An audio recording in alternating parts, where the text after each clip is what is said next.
we're going to be talking about activity levels. Now, there are total 5 activity levels. First one being super sedentary. Super sedentary simply means that you do not move around at all. There is zero intentional activity, there is zero exercise, and your job also requires you to be sitting at one place the whole time. You're not moving around throughout the day at all. It's zero. So that's your level 1, where you're almost like a sloth. So if you're at level 1, you need to contact me really fast, because level 1 is not a great place to be at. Trust me. The second level is sedentary level. Over here now, either you're doing an intentional activity of 30 minutes or you hit the gym for say at least 1 to 3 times per week. Remember, you don't have to match both, but one of the two. So if you are doing this, then you fit in the sedentary level.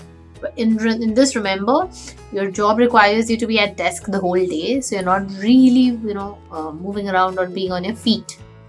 Over here, I'd like to mention, if you take your dogs a walk, or you do gardening or shopping, these are not intentional activities. The word is intentional. You have to go out of your way to walk, at least for 30 minutes here. Level 3 is lightly active. Here you go for an intentional activity for say at least 30 to 45 minutes.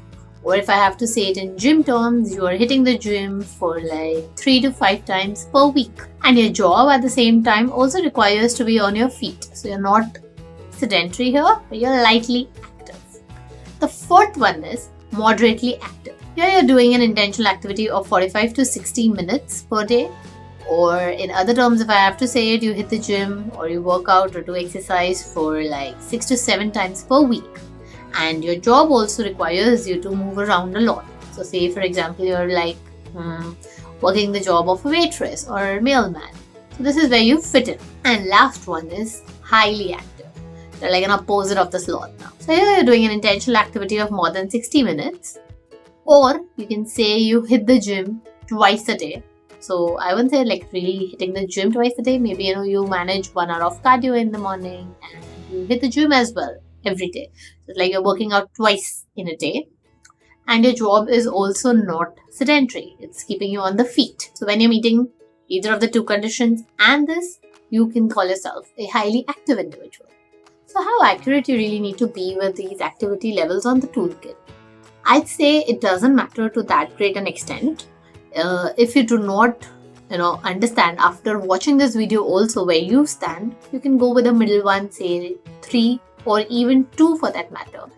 But I would say try to stay away from the end of the spectrums until you're 100% sure you match it, or else it will give you a very extreme data. Because remember, the toolkit is going to calculate everything based on the data you provided.